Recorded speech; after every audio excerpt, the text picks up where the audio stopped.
Artificial intelligence can write, draw, compose music, and even talk to us, sometimes so naturally that we forget we are not talking to a real person. But what happens when this technology doesn't just change how we work, but how we think and how we decide? Today we will talk about what AI means for democracy, freedom, and responsibility. Welcome to today's episode of Green Wire, podcast by Center for Environmental and Technology Ethics, Prague.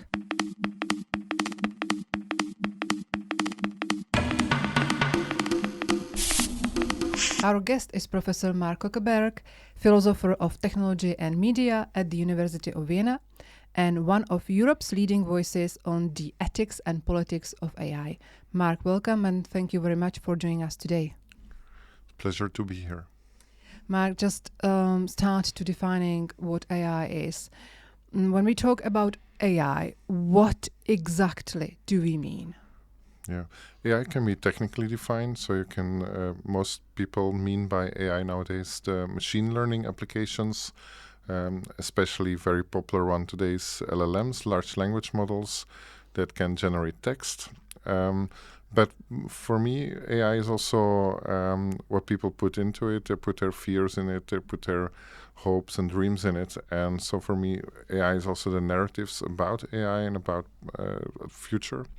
And I think that really is important in this whole discussion, that AI has this openness for containing a lot of those. And it's also very important how AI really works. How does AI work? Yeah, so AI works on the basis of statistics. So based on data analysis, it can detect patterns in this data, and on the basis of that, it can make predictions, for example, or it can generate text, predict the next words. And this has proven quite useful to people. Some people really fear AI. Is justified, or it's still just a tool? I think it's justified to worry about some ethical and societal aspects of AI. It is a pretty disruptive technology, but many people fear AI because they think that AI is going to take over, that AI is going to be super intelligent, and that's because they are influenced by those specific narratives. But I think we need to be critical of those narratives and rather talk about what are the sort of real consequences of this technology for people, people's lives, people's jobs, and so on. Could you be more concrete about these narratives? Yeah, so a narrative that becomes increasingly popular is that AI will continue to evolve into some an intelligence that's higher than human intelligence. And in that way can not only take over the human task, but can also do a lot of other things, can make decisions about us, can sort of get out of control. So that's, I think, getting a very popular narrative. But I think it's a very problematic one, because we're human beings and our intelligence is based on that. So we don't actually have an idea what it would mean to have intelligence that's not connected to our embodied nature, to the fact that we have these bodies and biological brains. So you are more optimistic about future of AI? I'm optimistic that AI is always linked to humans, so it's humans who can take the decisions. So in that sense, it's not going to get out of control. But I'm pessimistic about the way that things are going now, because I think that AI has this impact on all kind of things, on work, on democracy, and so on. And I hope that we can find ways of dealing with it so that the impact is much more positive than it's now. How does, according to you, AI challenge democracy itself? Yeah, I think in two ways. Like there's of course impact on elections and manipulation of people, because AI can analyze profiles of people on the basis of their data and is much more effective in influencing people. So voting behavior can be influenced, for example. Also disinformation, so information can be spread in order to confuse people, in order to create more polarization and so on. So that's all happening. But I think for democracy it's also important to look at how basic principles of democracy, such as tolerance or equality, are impacted through bias of AI, through creating this environment where people don't talk to each other anymore, where there's no room for listening to one another, for trying to understand the other side. And what can we do with this? Yeah, I think we need to make sure that we regulate those platforms. Now those platforms are in the hands of corporations, often corporations that are not here in Europe. And so it's a real problem that they accumulated so much power and that we have very little democratic influence on decisions that are made about us, basically, right, and about our technological future. Which democratic values are most at risk? For me, freedom is one. When AI can be used for surveillance purposes, for analyzing profiles of people, and decisions are made that can take away freedom of people. Also, freedom of expression. There's also equality I mentioned already, right? So when AI is biased, also when some powerful people get sort of amplified and other voices get silenced, so we get to a less inclusive society in this way. I also think that this principle of tolerance is important, and rule of law when AI is used to limit the rights of people, human rights of people, military use of AI also. So all this contributes to an environment where it gets harder and harder to have democracy. Could we be more specific how exactly the power works between people and governments? Normally you have already a power imbalance between people and their governments. Government has much more power, has much more means to do things to citizens. But now with AI, there's much more personalized knowledge and the analysis of that knowledge, which can be used by governments for all kind of purposes, for taking away the freedom of people to spy on people and so on. So, but I think it's not only the governments, it's also those corporations that have so much data about us, and in principle that can be used by people with different purposes, by governments also, but also by non-governmental actors. But we are quite willing to give them our personal data, right? So it's also our own fault. Well, it's we give the data, but we don't have much choice. We have a formal choice not to give the data, but then we can't use the programs. So many of us want to use these programs, and in fact have to kind of agree to all the user agreements. So even if Facebook, X, and so on take so much data, people agree to them because they still want to use those applications. So there is no choice. So there is no effective choice, really. What we can do, of course, is try to resist and use other programs, use European programs that are more safe in terms of data privacy, for example. But it's very difficult to do all these things as individuals because we are dependent on those programs, we're dependent on those social media, for example. So I think what's really needed is that our politicians make laws, regulate the technology in a way that gives more collective power and democratic power as opposed to the power of these big tech companies. But the European programs are not that good. Yes, that's like kind of perennial problem in a way that in Europe that we have the brains, we have the research that's very strong, but we don't manage to convert this into innovation in the same way as Silicon Valley does, in the same way as some Chinese companies do. So that needs to change, and I think it's something that is difficult because it has to do with culture, it has to do with certain business culture, certain investment culture, and so on, and it's very difficult to replicate that.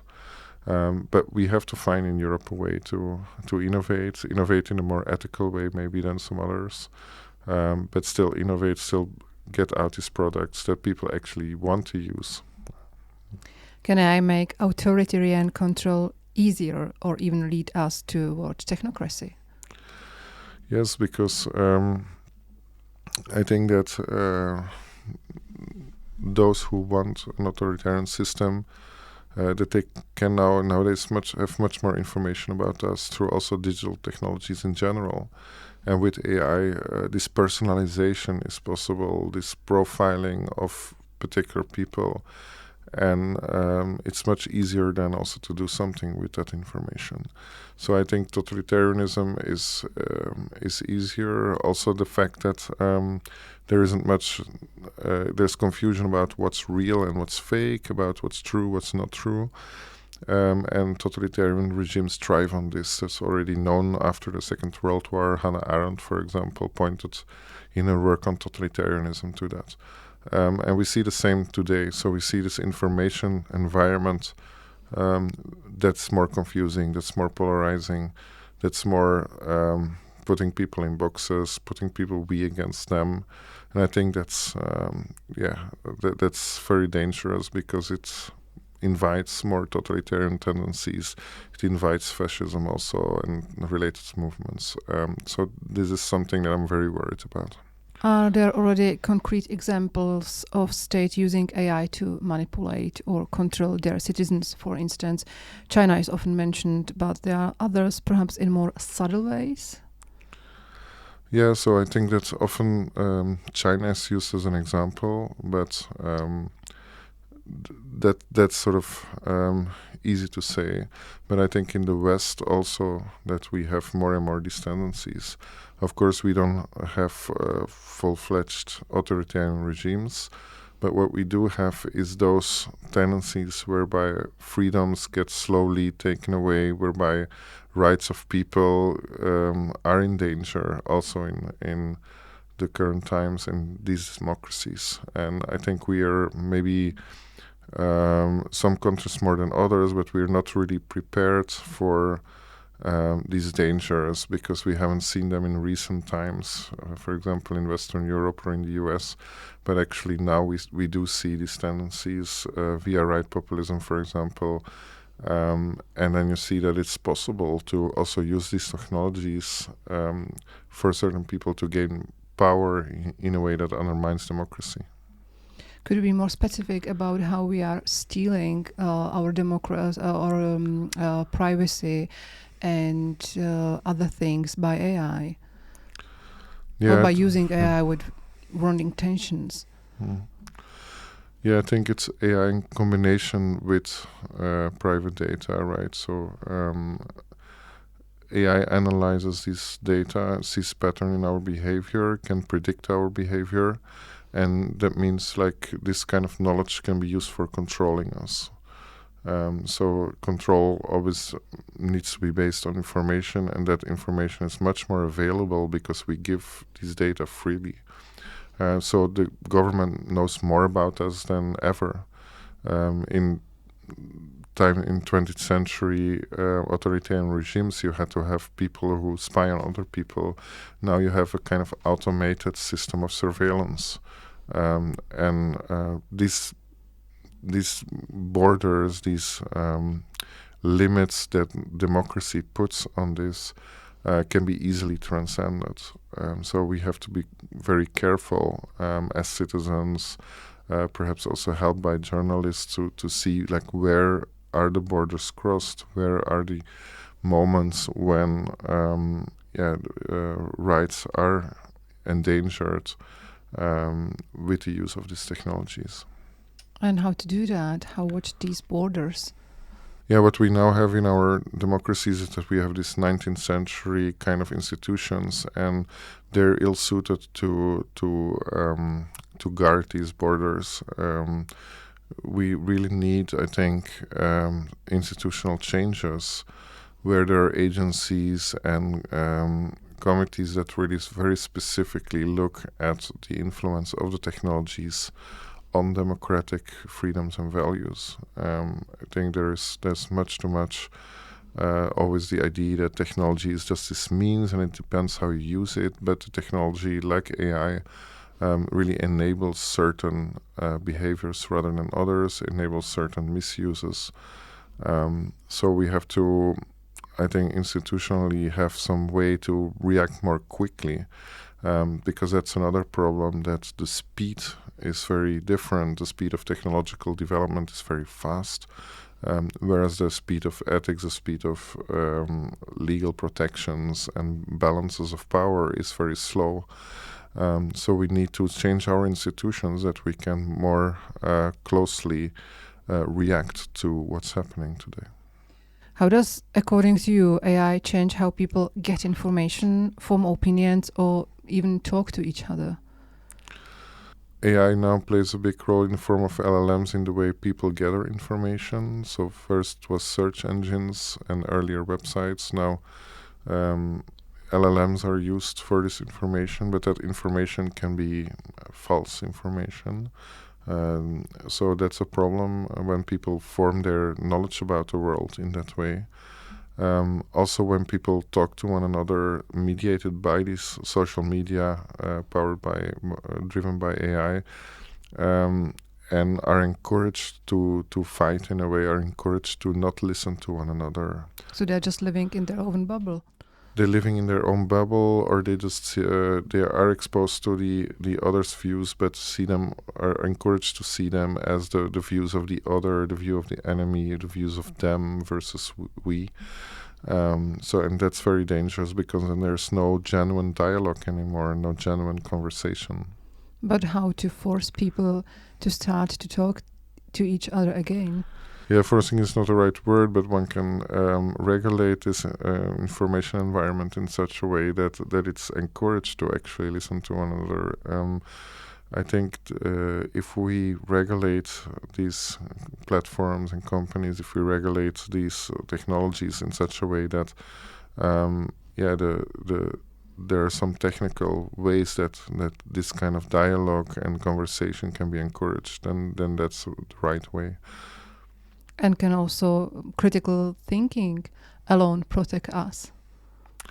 Yeah, critical thinking is very important, and it's not really encouraged in these environments at the moment. So what we need there, I think, next to technical solutions, is also education. I think we are used to have education that doesn't look specifically at technology, but we very urgently need more awareness, also in the public space through good journalism, but also in education. And that's not only like media literacy in the sense of knowing how to use this media, but also needs to include, I think, some civic education, like how to do democracy, how to have these dialogues and discussions in a polite, civilized way, in a way that you listen to one another. It's something that needs to be trained. You don't necessarily grow up with that, especially not today. So it's something that people need to learn, and that we need to teach to people from young age. But it's going to be quite a long way, right? And for example, journalists here in our country are not very popular, and I guess it's the same like in USA and other states as well. Yeah, it's education is a long way, but the only way in the long run, right? And also it takes a while, of course, to support independent journalism, to also educate the public via the media that are independent.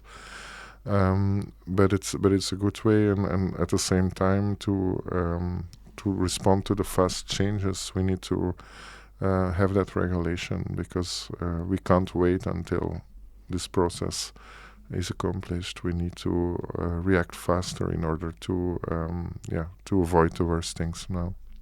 What else can democratic countries do to protect themselves from AI-related risks? Yeah, next to education and regulation, I think it's good to make sure that people who develop these technologies, that they are trying to put these ethical and democratic values into the technology.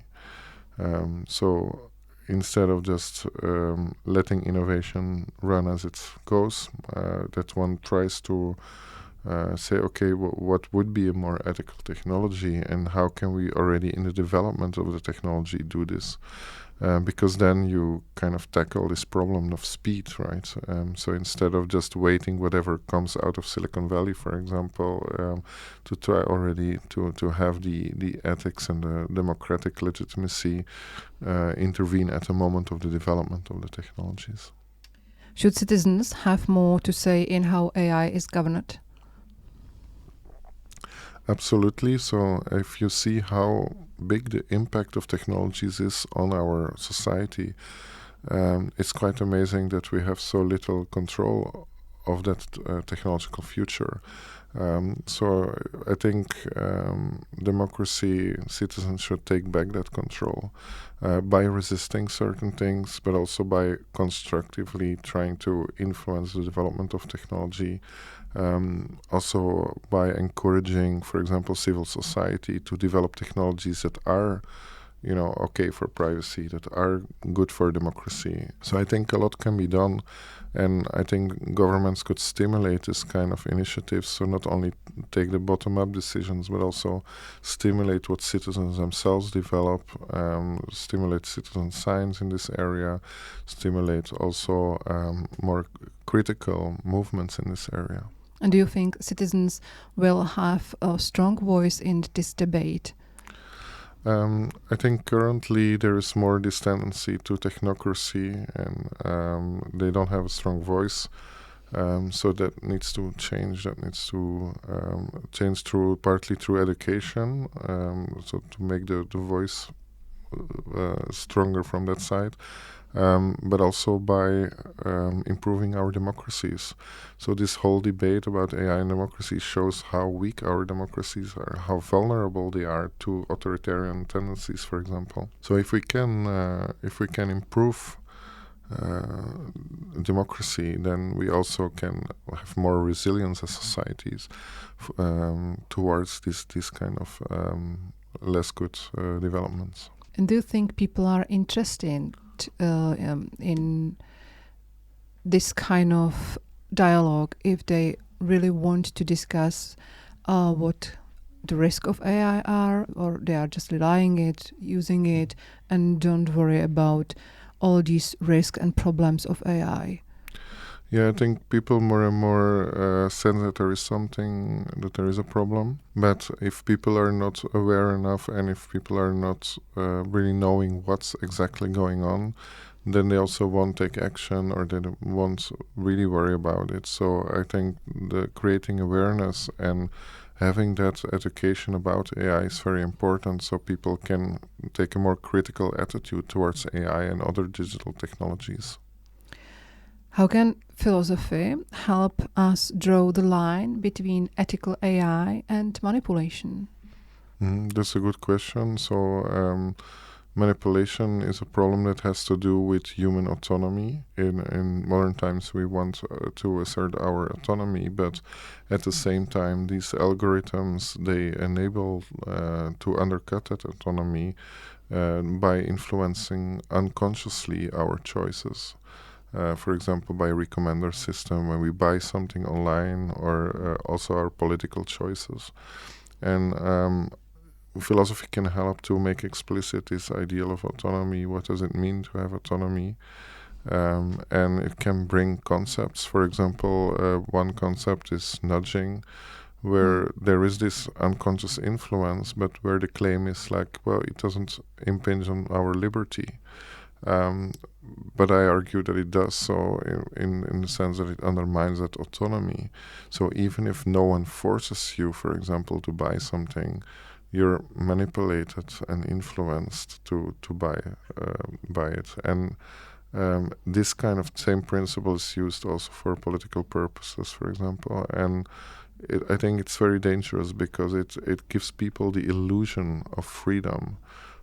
Whereas in fact they are manipulated, and so I think that's perhaps philosophy can help to show that this is really ethically and politically highly problematic. And the same if I'm on social media like X, for example, then there might be some influences that I don't really notice when I use it. But it might push me in certain directions. So I think one way to become more critical is to acknowledge that one isn't completely the master of oneself, that there are influences, and then based on that one can actively fight these influences. One can try to critically think each time, is this really my choice? Is this really what I want? Or am I now pushed in a certain political or commercial direction? But how to be aware of this manipulation, influencing, when you just don't notice, you are just clicking on something, you want to buy something, and in the end you have in your basket more things than you really wanted. Yes, there's a danger that it really stimulates that kind of behavior, that it stimulates this thoughtless behavior. So I think in order to do something about that, we need this education that makes you aware of this dangers, that shows also the psychology of it. And based on that, we can become more critical in our daily lives. But it's something that we need to keep training. We need to keep training these critical skills and this critical kind of relation to technology. Mark, what would a truly ethical approach to building AI look like? For me, a truly ethical approach means that we try to have those ethical values built in from the start, from the development of the technology, and also have this education where technology is not seen as some instrument to reach some other goals, but where also technology thinking and humanities thinking come together, where people who learn about philosophy, who learn about history, who learn about literature and so on, that they also realize how important the influence is of technology on our lives. And on that basis, I think we can think together as a collective in a democratic way about what kind of technologies do we want. I think that kind of direction, to have that dialogue, also inclusive dialogue with not only some people, but many people who are then more educated on this topic, can then also have a more meaningful discussion about this, and in the end can collectively take a more meaningful decision and steer the course of the future of the technology. When AI makes a mistake, who is really responsible? Yeah, I think if we believe in the sort of narrative that AI does its own thing and that AI is its own thing, then we might be misled into thinking that we can hold AI responsible. But of course, AI is always linked to decisions of humans and actions of humans. And humans are the only one who have full moral agency and can be held responsible for what AI does. So it's important there to keep holding people and organizations, companies accountable for the AI they develop, the AI they use, and so on. So responsibility needs to be tied to those humans making the decisions, even if it becomes more and more difficult to find out who actually made the decisions. So it should be engineers, or sometimes even all of us, because we are just relying on AI too much. We are believing what AI says to us.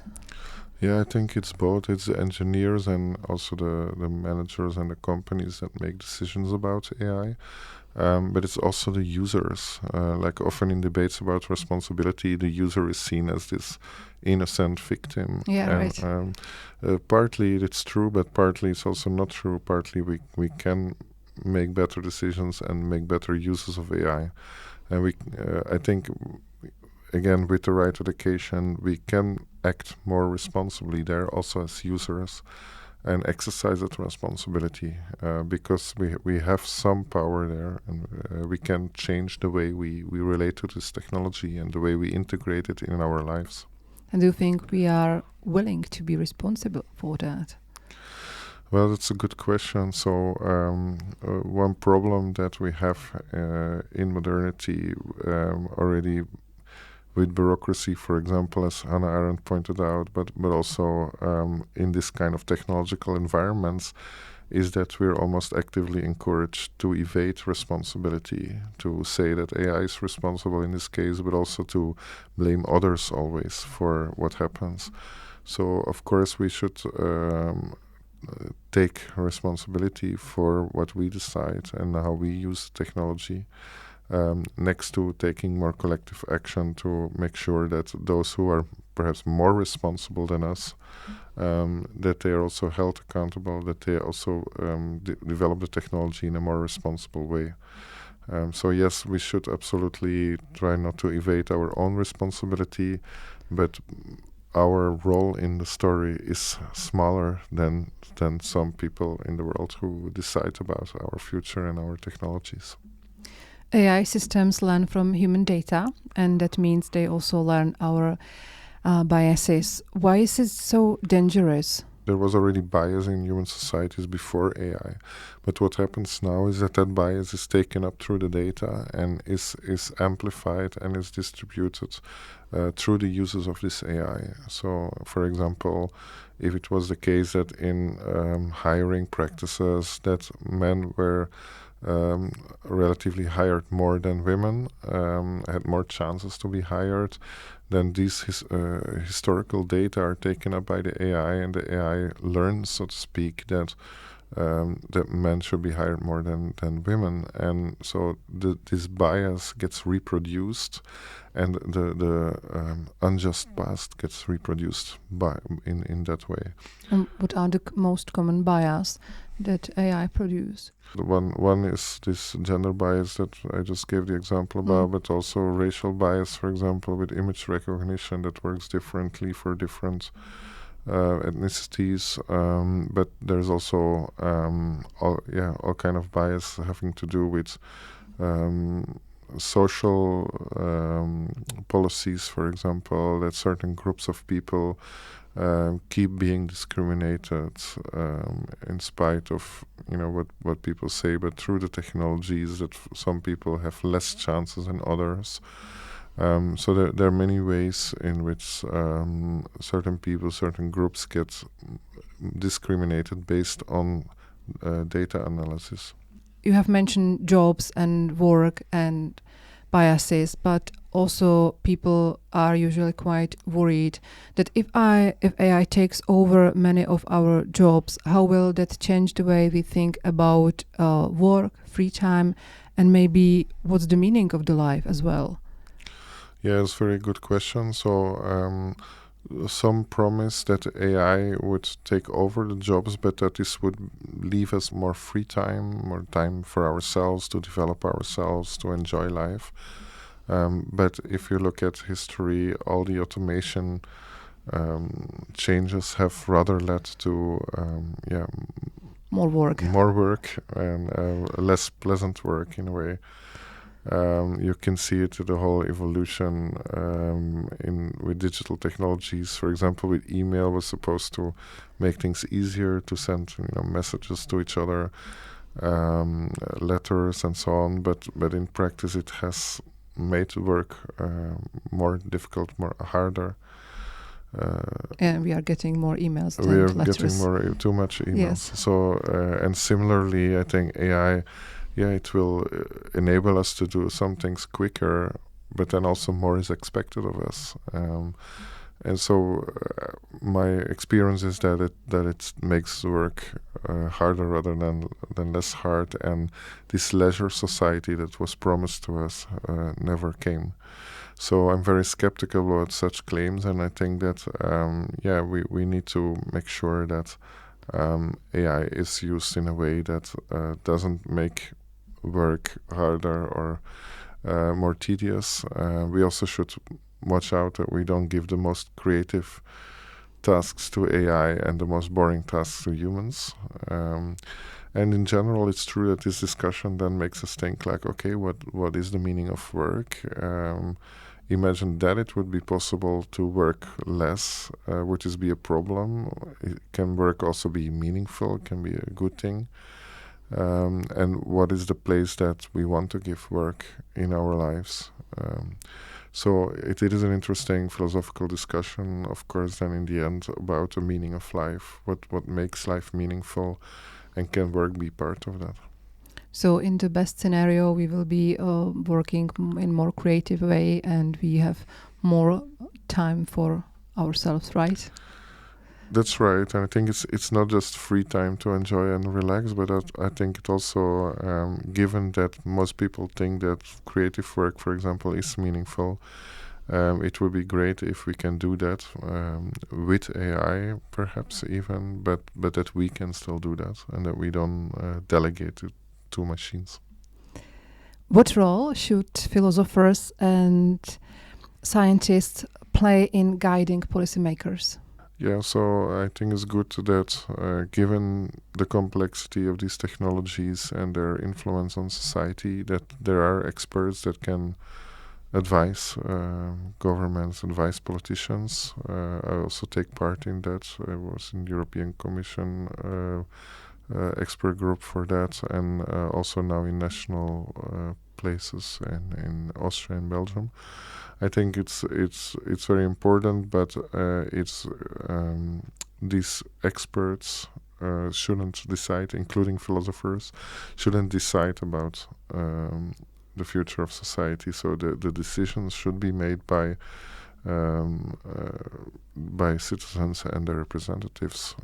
But of course, that under the condition that they are well informed.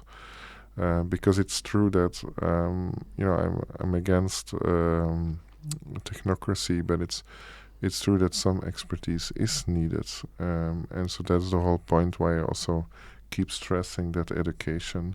So democracy, self-rule by citizens works, but it only works when citizens are well informed, are educated.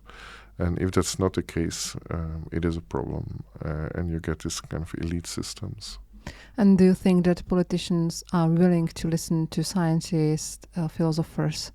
I think they're willing to listen nowadays because they realize that they know not so much about the technology, but also generally that they don't really have a grasp anymore about what's happening, because the changes are going very fast, and even for experts things are fast, things are sometimes confusing. So I think there's a great need for expertise, and I think that both politicians and the public see that.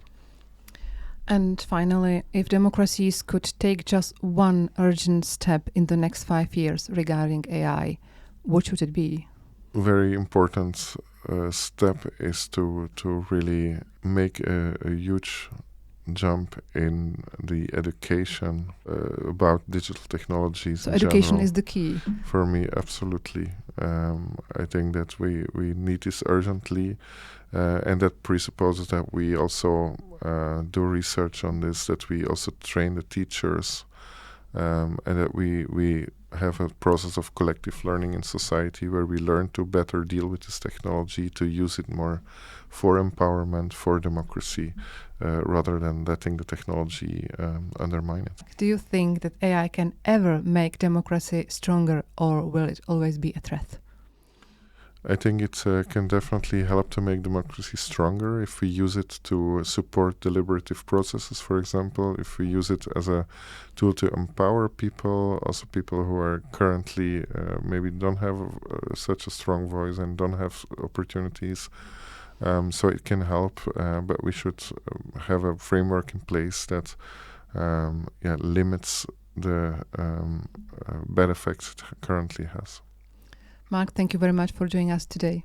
It was a pleasure. Thank you. Thank you.